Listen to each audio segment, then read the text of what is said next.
Welcome to this session on physical injury, the second part of our trauma series. In this lecture, we'll look at how the mechanical forces produce recognizable patterns of bone and joint damage, and how imaging reveals both the mechanism and the stage of healing. We will begin with osteochondritis dissecans, a lesion that bridges trauma and ischemia, then move through fractures, growth plate injuries, and avulsion mechanisms. Each topic demonstrates how understanding anatomy and biomechanics allows us to interpret radiographs and MRIs intelligently, rather than describing appearances. Our emphasis will be on practical recognition, identifying what each pattern tells us about the direction of force, the tissue at risk, and the likely complications. Even though some of these entities are rare, they define the principles that underpin musculoskeletal radiology. As we go, keep in mind three core ideas. First, that bone responds predictably to stress. Second, that cartilage and growth plates have their own vulnerability zones. And third, that every radiologic finding is an echo of physics in motion. Let's begin with osteochondritis dissecans, one of the most instructive examples of how repetitive trauma and microvascular compromise combine to create a characteristic radiographic signature. Osteochondritis dissecans, or OCD, is a small localized area where the subchondral bone and its overlying cartilage begin to separate. This happens because of repeated minor trauma or reduced blood supply to the bone. It is not an infection or inflammation, but a mechanical and vascular problem. The most common sites are the inner, non-weight-bearing surface of the medial femoral condyle, the patella, and the talar dome. Less often, it involves the capitulum of the humerus. OCD can be stable, unstable, but still in place, or completely displaced. On radiographs, we see a round, well-defined lucency with a thin sclerotic margin. MRI is best for early detection. Fluid between the fragment and parent bone means the fragment is unstable. Once it separates, it can move freely in the joint and form a loose osteochondral body. Understanding these imaging signs helps decide treatment. Stable lesions may heal with rest. Unstable ones often require surgical fixation or removal. The distal femoral condyle is the most frequent site of osteochondritis dissecans, responsible for about 75% of cases. This disorder affects men more often than women and usually appears between the ages of 15 and 20. The lesion is almost always unilateral and located on the inner, non-weight-bearing surface of the medial condyle. On radiographs or CT, we see the bony part of the lesion as a well-defined defect with a sclerotic margin. MRI is better for detecting pure cartilaginous involvement, especially when joint fluid outlines the separation. The key differential diagnosis is an insufficiency fracture of the femoral condyle. That condition occurs in older patients, has sudden onset, and typically affects the weight-bearing portion of the condyle, often together with degenerative or meniscal changes. In the image to the right, you can see the classic defect on the medial femoral condyle, the hallmark of OCD at this site.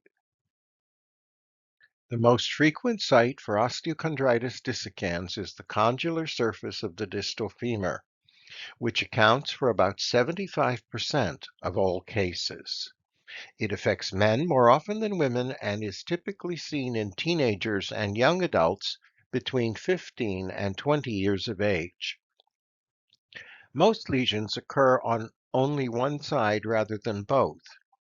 The classic location is the inner non-weight-bearing surface of the medial femoral condyle, although other regions can be involved as well.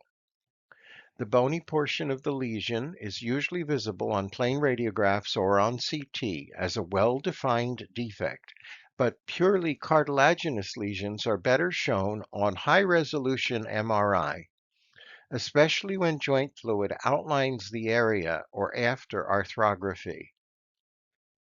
The main differential diagnosis is an insufficiency fracture of the femoral condyle, which occurs in older individuals with sudden onset of pain and physically involves the weight-bearing portion of the medial condyle, often in association with meniscal degeneration. In the image on the right, notice the classic subchondral defect of the medial condyle, marked by the arrows. In this group of images, we see several examples of osteochondritis dissecans affecting different joints and at different stages of process. Although the anatomic location may change, the radiologic pattern remains quite consistent. On radiographs, the lesion usually appears as a well-circumscribed defect within the subchondral bone, bordered by a thin rim of sclerosis that marks the zone of repair.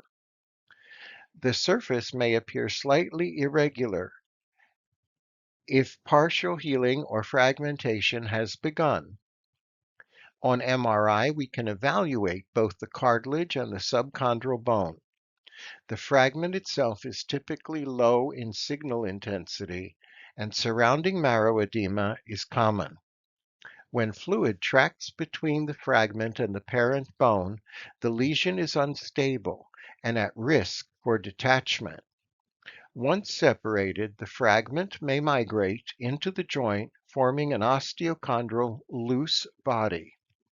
These examples show the same pattern in multiple locations: the knee, talus, and elbow, reminding us that osteochondritis dissecans reflects a shared pathophysiologic response to repetitive shear stress and localized vascular injury. Osteochondritis dissecans of the patella is a rare form of this disease, but it's important to recognize. Most cases involve the medial facet of the patella, the part that presses against the femoral condyle when the knee flexes. Repeated microtrauma from sports or maltracking of the patella gradually weakens the subchondral bone and separates a small fragment of cartilage and bone. On the image to the right, focus on the medial articular surface. You can see a small, rounded, lucent defect where the smooth cortical line of the patella is interrupted. The surrounding bone shows mild sclerosis, and the overlying cartilage may appear slightly irregular. This lesion is best assessed with MRI, which clearly shows whether the fragment remains attached. A thin, bright line of joint fluid between the fragment and the parent bone indicates instability. If the fragment attaches, it can move freely within the joint and cause locking or catching. Because these lesions are rare and easily overlooked, always examine the patellar facets carefully when you see anterior knee pain in a young patient. The dorsal defect of the patella is a benign developmental variant, not the result of trauma. Recognizing it is essential because it can easily be mistaken for osteochondritis dissecans. The defect is almost always found at the superolateral pole of the patella, where a small secondary ossification center forms late in adolescence. It is typically discovered incidentally on radiographs or MRI in young patients and rarely produces symptoms. The key imaging features are distinctive: a small, round or oval lucency with smooth corticated margins and an intact articular surface. There is no bone marrow edema and no fluid cleft separating cartilage from bone. In the image to the right, focus on the superolateral corner of the patella. You can see the circular lucent area within the thin sclerotic rim and perfectly preserved cartilage surface above it. These findings confirm a stable developmental variant. The teaching point is clear. Recognize this pattern and avoid mislabeling it as pathology. The dorsal defect requires no treatment and should simply be documented as a normal variant. When reviewing the patella on MRI, always begin with the articular surface. The goal is to decide whether you are seeing a benign dorsal defect or true osteochondritis dissecans. In a dorsal defect, the cartilage remains smooth and continuous across the surface. The subchondral bone underneath appears round and corticated, and the marrow signal is entirely normal. There is no surrounding edema and no fluid line separating the cartilage from the bone. In contrast, an osteochondritis dissecans lesion shows irregular cartilage and high signal fluid between the fragment and the parent bone, proving instability.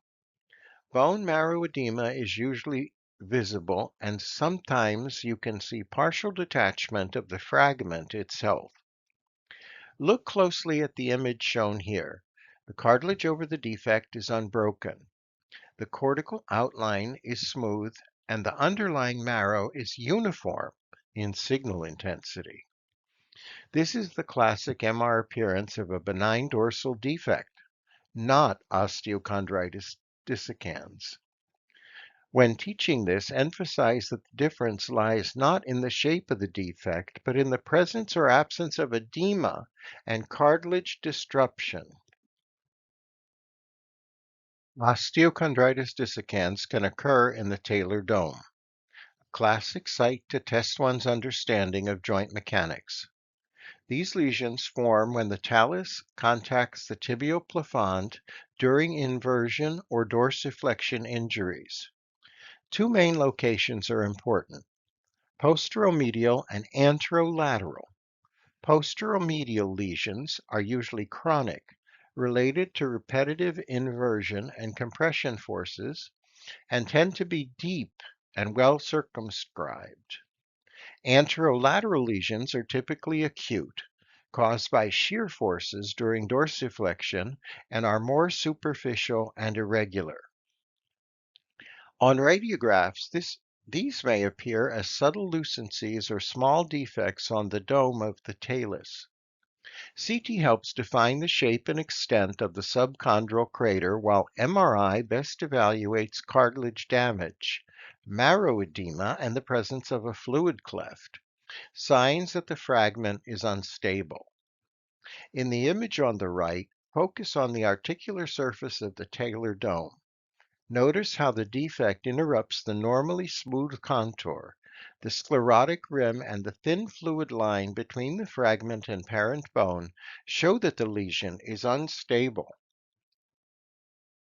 The key teaching point is that location and stability determine both prognosis and management. Posteromedial lesions often heal, whereas anterolateral ones rarely do.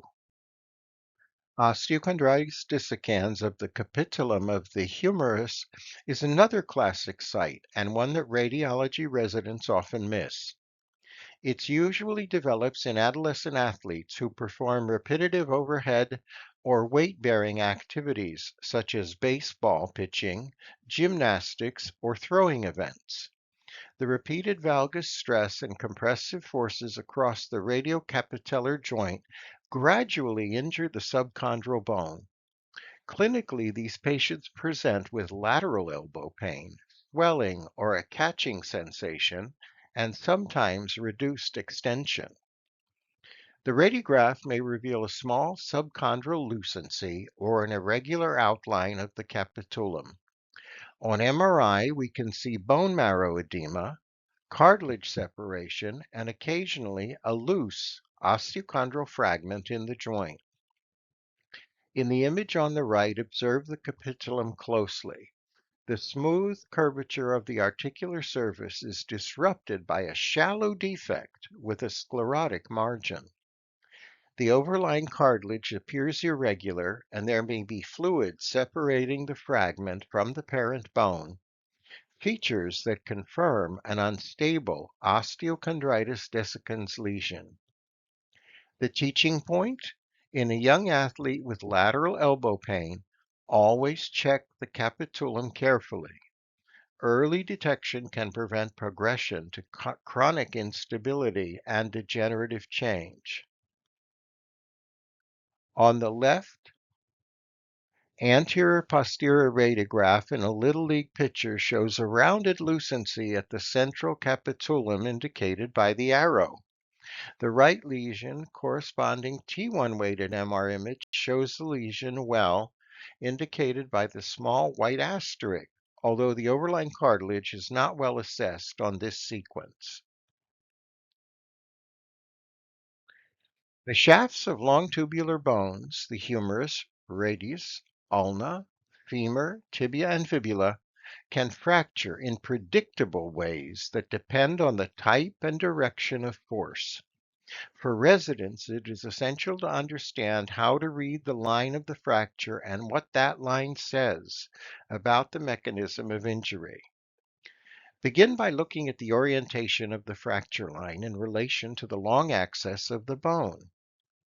A transverse line means a direct blow or bending stress. An oblique line indicates a combined bending and axial load. A spiral line tells you that torsional forces were at work. In the image to the right, observe several examples side by side. Note how the transverse fracture cuts straight across, the oblique fracture runs diagonally, and the spiral fracture winds around the shaft in a helical pattern. Understanding these patterns helps in predicting stability and displacement. Transverse fracture may be relatively stable if the periosteum remains intact, whereas oblique and spiral fractures are more likely to shorten, rotate, or overlap because of muscle pull. Always assess alignment, cortical continuity, and any associated soft tissue injury, as these determine both treatment and prognosis. A transverse fracture runs directly across the shaft of a long bone, forming a clean horizontal break that divides the cortex at nearly a right angle to the long axis. It is produced by a direct bending force or a sharp blow applied perpendicular to the bone surface. On radiographs, the fracture line appears straight and usually uniform, often extending from one cortical margin to the other with minimal angulation. The edges are typically sharp and well defined, and there may be little or no comminution unless the force was very high. In the image to the right, notice how the fracture crosses the diaphysis in a perfectly horizontal line. The proximal and distal fragments remain in good alignment, showing that the break occurred through bending rather than twisting. Transverse fractures may be relatively stable if the periosteum continues to be intact, but rotational forces can still displace them. Always examine both orthogonal views to confirm the orientation of the line, checking for soft tissue swelling, and look for subtle cortical buckling that may signal a second incomplete break. This fracture pattern is common after a direct impact injury, such as being struck by a heavy object or falling onto a rigid surface. An oblique fracture runs diagonally across the shaft of a long bone, forming an angled fracture line rather than a horizontal one. It results from a combination of compression and bending forces applied along the axis of the bone. These forces cause the cortex to fail on one side and then propagate obliquely through the shaft. On radiographs, the fracture line cuts across the bone at an angle, usually between 30 and 60 degrees to the long axis. The ends of the fracture are typically sharp and pointed, which makes this pattern inherently unstable. Because the surfaces can slide over one another, there is a high risk of shortening and rotation if not properly aligned. In the image on the right, observe the diagonal course of the fracture line. Note how the cortical margins form two tapered ends that look like the tips of a spear, a visual clue for the oblique break. The fracture edges are clean, and there may be slight overlap of the fracture from muscle pull. A spiral fracture winds around the shaft of a long bone in a helical pattern. This type of fracture occurs when the bone is subjected to a rotational or twisting force while one end remains fixed. This type of injury is common in skiing, football, or other sports that involve sudden torsion of the limb. The fracture line typically follows a gentle spiral course, crossing both cortices at an angle of about 40 to 45 degrees. The ends of the fracture are long, sharp, and tapered, sometimes resembling pointed spikes. On this radiograph, trace the line as it curves up and around the diaphysis. The two fragments often interlock slightly because of the twisting mechanism, but rotation can still cause displacement. Spiral fractures may appear simple, but the risk of soft tissue injury is high because the sharp ends can tear surrounding muscle or vessels. The image shows the characteristic helical line running obliquely around the shaft, confirming the rotational nature of the injury. An open dislocation is a severe injury in which a joint becomes dislocated and overlying soft tissues are disrupted, creating a direct communication between the joint space and the external environment. This combination of dislocation and open wound represents an orthopedic emergency due to the high risk of infection, vascular compromise, and extensive soft tissue damage. Radiographs show complete loss of normal joint alignment and often reveal associated fractures of the articular margins. The joint capsule and ligaments are torn, and gas or soft tissue disruption may be visible on imaging. In the image on the right, notice the abnormal relationship between the joint surfaces. The articular ends no longer face each other, and the soft tissue defect that allows air and debris to enter the joint space. Initial management always includes immediate assessment of neurovascular status, careful irrigation and debridement, and reduction of the joint under sterile conditions. Broad-spectrum antibiotics and surgical stabilization are often required to prevent infection and long-term joint dysfunction. Diastasis of the symphysis pubis refers to abnormal separation of the pubic bones at their midline joint. It occurs when strong shearing or compressive forces rupture the supporting ligaments of the pelvic ring. This injury is usually caused by high-energy trauma such as a motor vehicle collision or a fall from height, but can occasionally appear after childbirth due to hormonal relaxation of the ligaments. On the radiographs, measure the width of the symphysis gap. In adults, a normal separation is up to 4 to 5 millimeters. Anything greater than 1 centimeter is abnormal and suggests partial or complete disruption of the superior and inferior pubic ligaments. In the image to the right, observe the increased distance between the pubic bones. The articular margins appear slightly irregular, and the pelvic ring is asymmetric. If the separation exceeds 2.5 centimeters, there is almost always an associated injury to the sacroiliac joints or posterior ligaments. Weight-bearing or stress radiographs may accentuate the widening and help determine instability. These injuries often require reduction and stabilization to restore pelvic integrity and prevent chronic pain or gait disturbances. Now we move forward into trauma of synovial joints. Trauma to a synovial joint can produce a wide range of findings, from simple effusion to dislocation or interarticular fracture.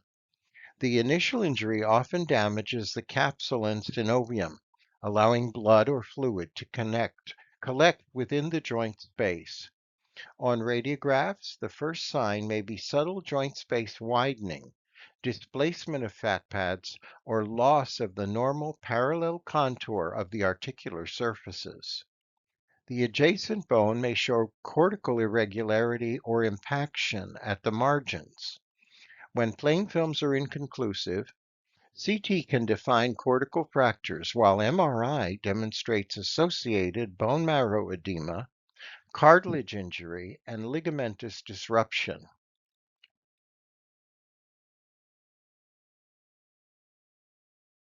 A traumatic joint effusion develops when injury to the joint capsule, cartilage, or subchondral bone causes bleeding or fluid accumulation within the synovial cavity. It may appear within 12 to 24 hours after trauma and can be either serous or hemorrhagic, depending on the severity of the injury. On radiographs, the effusion itself is not directly visible, but we recognize it by secondary signs. In the elbow, look for elevation of the anterior and posterior fat pads, commonly called the sale sign. In the knee, the suprapatellar pouch may appear widened or show increased soft tissue density. In the image on the right, focus on the displacement of the fat pads. The posterior one is clearly lifted away from the humerus, indicating fluid in the joint. The joint margins remain intact, but the swelling around them confirms capsular distension. When an effusion is present without a visible fracture line, always suspect an occult intra-articular fracture. CT or MR can identify the source of bleeding and guide treatment. Even a small traumatic effusion tells us that significant intra-articular injury has occurred. This finding is pathognomonic for an intra-articular fracture, even if the fracture itself is subtle or not clearly visible. It most often appears in the knee joint, particularly following fractures of the tibial plateau or distal femur. On a cross-table lateral radiograph, look carefully in the suprapatellar pouch. You will see two horizontal interfaces, a clear layer of fat above a denser fluid layer below, and a straight line between them. On CT, this layering is even more distinct, while on MR, fat shows high signal on T1 weighted images, making the separation easy to appreciate. In the image on the right, note the smooth horizontal interface between the two layers. That clear demarcation is the hallmark of lipohemarthrosis and proves communication between the fracture and the joint space. On MR, lipohemarthrosis shows a beautifully distinctive fat fluid level that clearly demonstrates communication between the marrow cavity and the joint space. This occurs because marrow fat escapes through the fracture line into the synovial cavity, where it separates from the heavier blood component. On T1 weighted sequences, the upper fat layer appears bright, while the lower fluid layer is darker. The interface between them is sharp and horizontal. On T2 weighted or proton density fat saturated sequences, both layers become hyperintense, but the separation line remains visible. In this image, focus on the suprapatellar pouch of the knee. You can see the bright fat layer floating on top and the darker dependent fluid beneath it. The cortical margins of the distal femur are disrupted, confirming that the joint effusion communicates with the fracture site. The MR appearance is diagnostic of an intra-articular fracture, even when the cortical break itself is difficult to see on plain films. The combination of bone marrow edema and a fat fluid level leaves no doubt that the fracture extends into the joint. Also, we see bubbles of gas indicated by the arrows.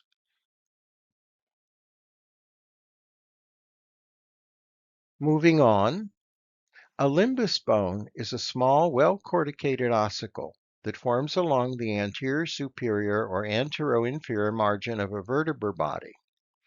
It represents a healed avulsion fracture of the vertebral ring apophysis that occurred when a small fragment of bone separated during development and subsequently failed to refuse. It is a chronic stable finding, not an acute injury. On radiographs, a limbus bone appears as a tiny triangular or rounded fragment with a small sclerotic margin adjacent to the vertebral body corner. The key feature is that both the fragment and the parent bone have well-defined corticated borders, showing that the process is old and healed. In the image, note the small triangular ossicle just anterior to the vertebral body corner. The edges are sharp and corticated, and there is no adjacent soft tissue swelling or bone marrow edema. These characteristics separate a limbus bone from an acute corner fracture, which would have irregular, non-corticated margins and associated edema on MRI. A limbus bone is usually asymptomatic and requires no treatment, but it's important to recognize it so that it is not mistaken for a recent avulsion fracture. A Schmorl's node is a focal herniation of the intervertebral disc material through the end plate into the vertebral body. It occurs when vertical compressive forces cause the nucleus pulposus to push upward or downward through a small defect in the end plate.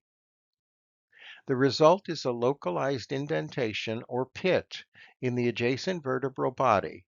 Schmorl's nodes are common, often incidental findings, and can occur in both the thoracic and lumbar spine. They may represent an old developmental weakness of the end plate or a response to acute axial loading. In most adults, they are asymptomatic, but acute nodes can cause pain if associated with bone marrow edema. On radiographs, they appear as small cup-shaped depressions along the superior or inferior end plate, sometimes with a thin sclerotic margin. On MRI, a chronic Schmorl's node has low signal intensity on both T1 and T2 sequences, while an acute node shows marrow edema, bright on T2 and darker on T1. In this image, look at the small vertical indentation at the end plate with smooth cortical margins. This feature distinguishes a Schmorl's node from an acute compression fracture, which produces irregular, wedge-shaped deformities instead of a focal pit. Moving on to a different type of fracture. Salter-Harris fractures are injuries that involve the growth plate or physis, and they are unique to children and to adolescents. Because the growth plate is weaker than the surrounding bone, it is often the first structure to fail when a child sustains trauma. These fractures are important to recognize because they can affect future growth if not properly aligned. The Salter-Harris system classifies these injuries into 5 main types based on which anatomic parts are involved. Type 1 passes straight through the physis. Type 2 extends through the physis and into the metaphysis. Type 3 passes through the physis and into the epiphysis, entering the joint. Type 4 crosses all 3 regions, metaphysis, physis, and epiphysis. Type 5 represents a compression or crush injury to the physis, often difficult to detect on initial imaging.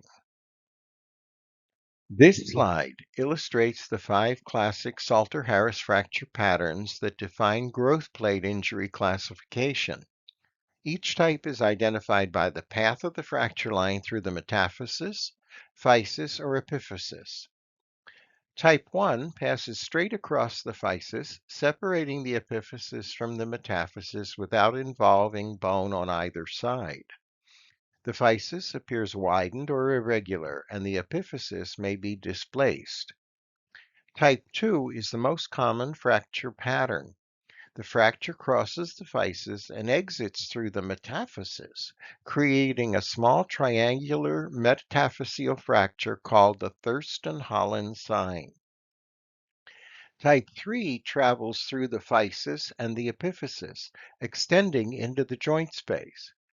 Because it involves the articular surface, anatomic reduction is essential to prevent deformity and arthritis. Type 4 passes vertically through the metaphysis, physis, and epiphysis, uniting all three regions in a single fracture line. It threatens both growth and joint alignment and usually requires surgical fixation. Type 5 is a crush injury of the physis caused by axial compression. It may show little or no visible fracture line at first, but growth arrest often appears later. In the figure, examine each labeled diagram, A through E, to visualize how the fracture line path defines the classification. A Salter-Harris type 1 fracture passes entirely through the physis, separating the epiphysis from the metaphysis without involving bone on either side. Because the growth plate itself is composed of cartilage, this injury can be radiographically subtle or even invisible on plain radiographs. It typically occurs in younger children when the physis is thick and less mineralized. The mechanism is usually a shearing or avulsive force, such as a twisting injury to the ankle or wrist. Clinically, tenderness is located directly over the growth plate rather than the joint line. On radiographs, the only clue may be widening or displacement of the physis with possible soft tissue swelling around the area. MRI or ultrasound can confirm the diagnosis when radiographs are normal. In this image, note how the epiphysis has flipped cleanly off the metaphysis, with the fracture line running entirely through the cartilage of the physis. The margins are smooth and no bony fragment is present. These fractures generally heal well with proper reduction and immobilization because the germinal layer of the physis often remains intact. A Salter-Harris type 2 fracture is the most common type of growth plate injury. The fracture line begins in the physis and then extends upward into the metaphysis, creating a small triangular metaphyseal fragment known as the Thurston-Holland sign. This pattern results from an angular or shearing force applied across the physis, while the epiphysis remains anchored by ligaments or joint capsule. The metaphyseal fragment indicates that the injury propagated toward the metaphysis rather than into the joint. On radiographs, look for slight widening of the growth plate and a distinct triangular piece of bone attached to the displaced epiphysis. The physis itself often appears irregular or widened. In the image, focus on the metaphyseal wedge, the small triangular fragment that remains attached to the epiphyseal segment. The remainder of the physis looks smooth, confirming that the fracture exists through the metaphysis rather than the epiphysis. Type 2 fractures usually have an excellent prognosis if reduced properly, since the fracture line does not pass through the germinal layer of the physis. Growth arrest in this type is uncommon. This slide shows another example of a Salter-Harris type 2 fracture, reinforcing how variable its appearance can be depending on the degree of displacement and the imaging plane. Here again, the fracture originates within the physis and extends into the metaphysis, forming the characteristic Thurston-Holland metaphyseal fragment. On this radiograph, the triangular fragment is larger and more obvious, with clear cortical margins that outline the metaphyseal wedge. Notice that the epiphysis remains attached to the metaphyseal fragment, while the remainder of the physis appears widened and slightly irregular. Soft tissue swelling around the metaphysis confirms acute injury. In this image, observe the orientation of the fracture line, which runs obliquely upward from the growth plate into the metaphysis. The smooth cortical rim of the small triangular fragment helps distinguish it from an avulsion fragment or a chip fracture. As with the previous example, these injuries heal well with closed reduction and immobilization when properly aligned, and they rarely result in growth plate disturbance. A Salter-Harris type 3 fracture passes vertically through the physis and into the epiphysis, extending directly into the joint space. Because this fracture involves the articular surface, anatomic reduction is essential to prevent long-term joint incongruity and early osteoarthritis. The mechanism is usually a shearing force across the epiphysis, often occurring in slightly older children whose growth plates are beginning to close. The fracture disrupts the proliferation zone of the physis, placing the patient at a moderate risk for growth disturbance if reduction is incomplete. On radiographs, look for a vertical fracture line beginning at the physis and extending to the articular surface. The metaphysis remains intact. The joint surface may appear irregular or slightly step-off in profile.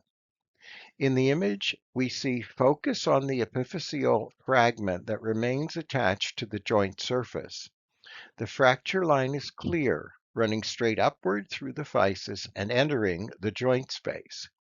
The metaphysis above it is smooth and unbroken, confirming the diagnosis of a type 3 fracture. Because the pattern crosses the articular surface, open or percutaneous reduction is often required to achieve perfect alignment. A Salter-Harris type 4 fracture is a vertically oriented fracture that extends through the metaphysis, physis, and epiphysis in one continuous line. It disrupts both the growth plate and the joint surface, making it one of the most clinically significant patterns in the Salter-Harris classification. This injury occurs when a compressive or axial load combines with a shearing force, splitting the bone vertically through all three zones. Because it crosses the physis, it carries a high risk of growth disturbance and requires precise reduction to prevent angular deformity or joint incongruity. On radiographs, look for a vertical fracture line running from the metaphyseal cortex straight through the physis and into the epiphysis, usually reaching the articular surface. CT is often helpful for surgical planning because the extent of displacement can be underestimated on plain radiographs. In the image on the right, note how the fracture line passes continuously from the metaphysis to the epiphysis. Both cortical and articular margins are disrupted, confirming that all three regions are involved. Type 4 fractures usually need anatomic reduction and internal fixation, since even a small residual step at the physis can lead to premature closure and angular growth plate disturbance. The prognosis depends on several factors: the patient's age, the vascular anatomy of the injured region, the type of physeal injury, and the speed and quality of reduction. In general, the younger the patient, the greater the risk for long-term deformity.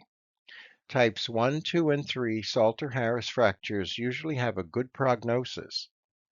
Type 4 injuries carried a guarded outlook, and Type 5 and Type 6 often result in poor outcomes due to growth plate destruction. Common radiographic signs of previous growth disturbance include transphyseal linear ossification, striations, and growth recovery lines, which vary in appearance according to the site of arrested growth. Major complications include growth impairment, premature physeal fusion, epiphyseal malposition and rotation, as well as osteonecrosis. Partial arrest occurs when a bony bridge or bar extends from the metaphysis to the epiphysis across part of the physis. In the images here, the lateral radiograph shows a growth plate fracture with anterior physeal widening and posterior metaphyseal component. The sagittal fluid-sensitive MR image demonstrates partial arrest of the growth plate, with edema and angular deformity producing tenting of the physis. Growth arrest is uncommon after Salter type 2 injuries, but can occur if the injury is severe or remains unreduced for a prolonged period. Slip capital femoral epiphysis, or SCAFE, is a disorder of the proximal femoral growth plate in which the femoral head or epiphysis slips posteriorly and inferiorly relative to the neck. This occurs because the hypertrophic zone of the physis weakens during the adolescent growth spurt and cannot resist shear stress. It usually affects boys between 10 and 17 years and girls between 8 and 15 years. The condition is more frequent in boys, more common in black than white adolescents, and bilateral in roughly one-third of patients. Predisposing factors include trauma, rapid growth, obesity, and hormonal influences. Symptoms are often subtle. Pain may be felt in the hip, groin, thigh, or knee, and a limp is typical. The diagnosis is sometimes delayed because referred knee pain distracts from the true site of injury. Radiographically, look for widening and irregularity of the physis and posterior displacement of the femoral head relative to the neck. Klein's line, drawn along the superior femoral neck, fails to intersect the femoral head on the affected sign. Early recognition is crucial because untreated slips can progress and lead to a vascular necrosis or chronic deformity. In this slide, we can see typical radiographic features of slip capital femoral epiphysis in a young patient. The images demonstrate how the proximal femoral physis fails under shear stress during growth. On the anteroposterior view, observe how the femoral head appears slightly displaced inferiorly and posteriorly in relation to the neck. The physis is widened and irregular, a key sign of instability. The metaphysis appears to have moved upward, creating the visual impression that the head has slipped off the neck. On the frog leg view, the displacement is even clearer. The posterior slip of the epiphysis relative to the neck produces the classic step deformity along the physis. The femoral head remains in the acetabulum, but the neck has shifted anteriorly and superiorly. These images illustrate why the diagnosis can be missed in its early stage. The changes are subtle at first, particularly on the frontal view. Comparing both hips side by side is essential because Klein's line on the normal side will intersect the femoral head, while on the affected side it passes above it, confirming the slip. The ankle is one of the most common sites of physeal injury in the growing skeleton. Because the distal tibial and fibular physes close at different times and in a predictable sequence, the region is particularly vulnerable during the transition from adolescence to skeletal maturity. Most ankle physeal fractures are variants of Salter-Harris types 1 through 3, but transitional patterns such as triplane fractures occur near the end of growth when parts of the physis have already fused. In the radiograph shown here, note the widening and irregularity of the distal tibial physis and the displacement of small metaphyseal or epiphyseal fragments. The ankle mortise may appear asymmetric. These findings signal a physeal component, even when the fracture line itself is not obvious. On MRI, marrow edema along the growth plate confirms injuries and helps distinguish between a pure ligamentous sprain and a Salter-Harris fracture. CT is particularly useful in older adolescents when complex fracture geometry or articular extension must be defined. These injuries require careful assessment because even small displacement can produce growth disturbance or angular deformity if not properly reduced. A triplane fracture is a special type of transitional fracture of the distal tibia that occurs near skeletal maturity when parts of the growth plate are already fused while others remain open. The name triplane describes the three anatomical planes the fracture line passes through: sagittal, transverse, and coronal, producing a complex three-part configuration. This injury typically affects adolescents between 12 and 15 years and represents a combination of Salter-Harris types 2 and 3.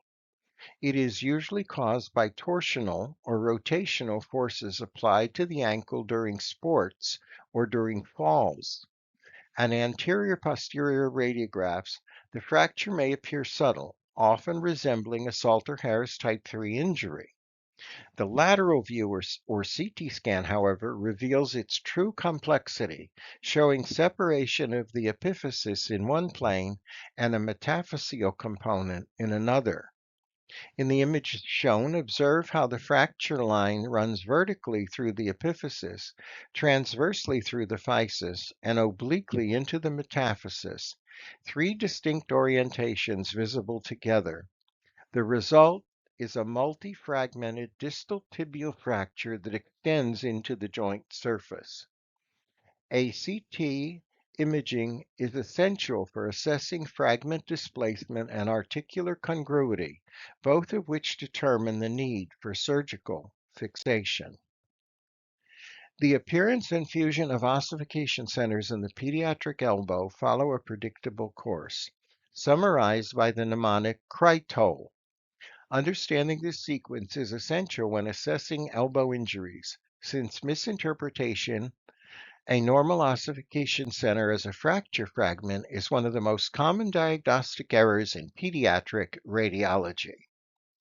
So, C, the capitulum, appears first at about 1 year of age. R, the radial head, appears next around 3 to 6 years. I, internal or medial epicondyle, is visible by 4 to 7 years. Trochlea, T, appears about 9 to 10 years, and O, olecranon, typically seen by 9 to 10 years as well. L, lateral epicondyle, appears last between 9 and 13 years. These centers fuse in roughly the same order they appear, completing by mid-adolescence.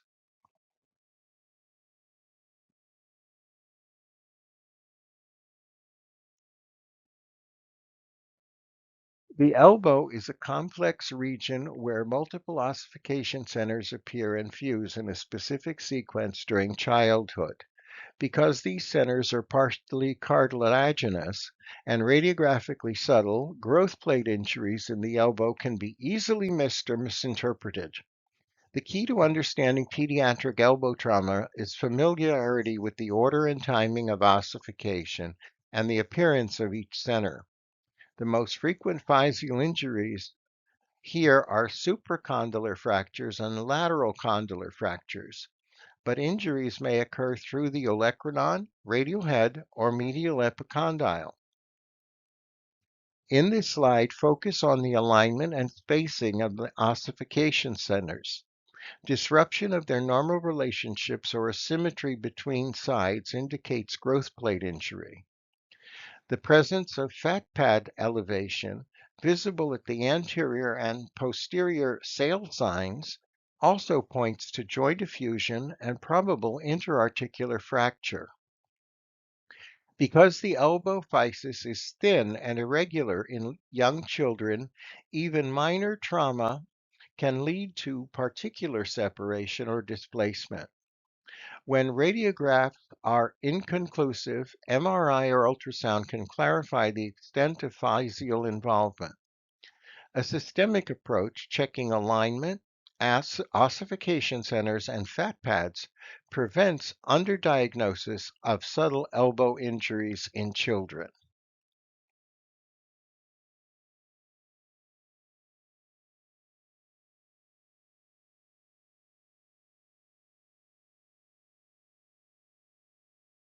Avulsion injuries occur when a tendon or ligament pulls away from its bony attachment, often carrying a fragment of bone with it.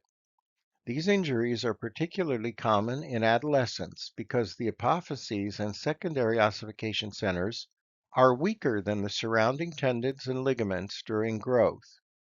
Avulsions can occur in many sites across the skeleton, but the pelvis, hip, knee, and ankle are the most frequently affected regions.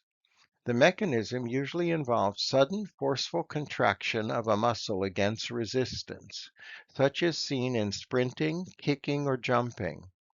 On radiographs, look for a small, sharply marginated bone fragment near a tendon attachment. The fragment may be slightly displaced and surrounding soft tissue swelling is often visible. Chronic or repetitive avulsion can result in well-corticated ossicles that resemble accessory bones, so the clinical history is essential.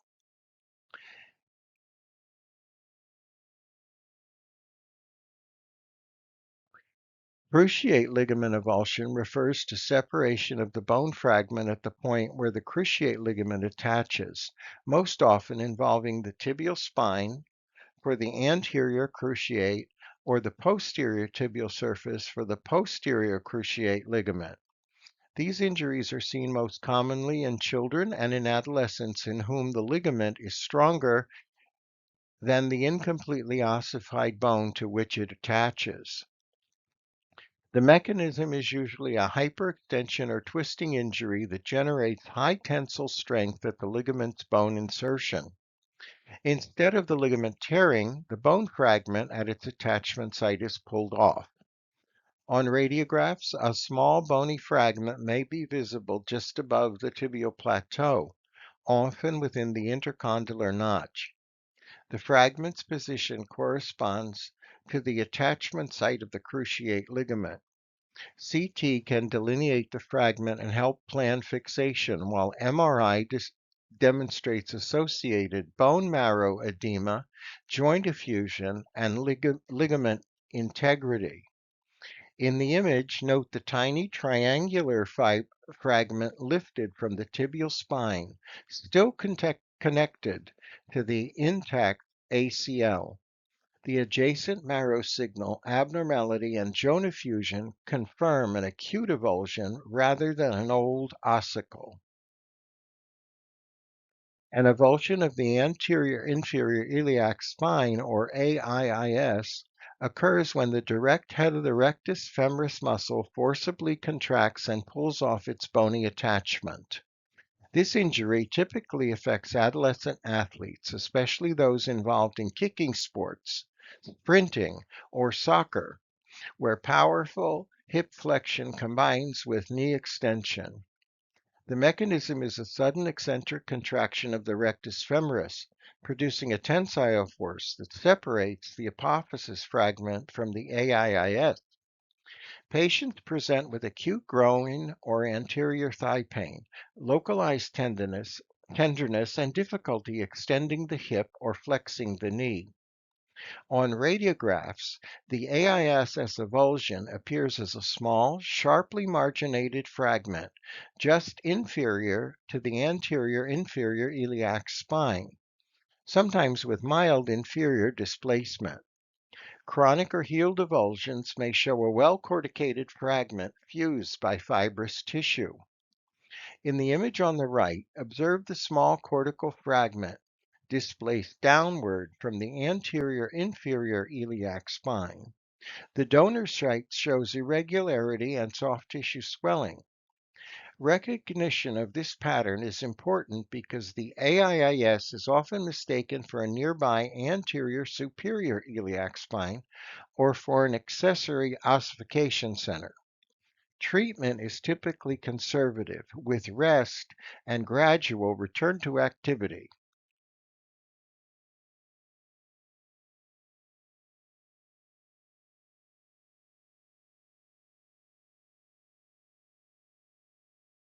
We have come to the end of the second lecture regarding fractures.